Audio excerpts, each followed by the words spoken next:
Hello friends, in this video we change coil ignition on the Toyota Avensis. Friends, but before starting the video, subscribe to our channel, put like and don't forget to put a bell so as not miss any video on the channel.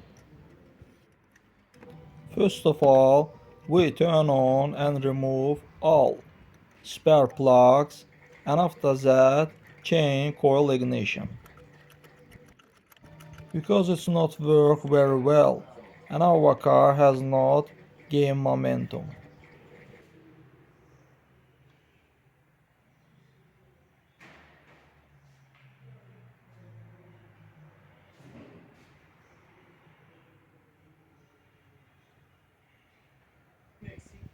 We change it to a new one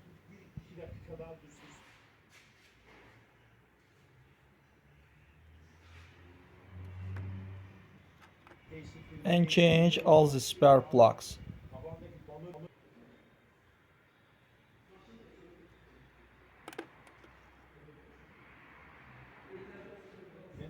That's all guys, subscribe to our channel, put like and don't forget to put a bell so as not miss any video on the channel.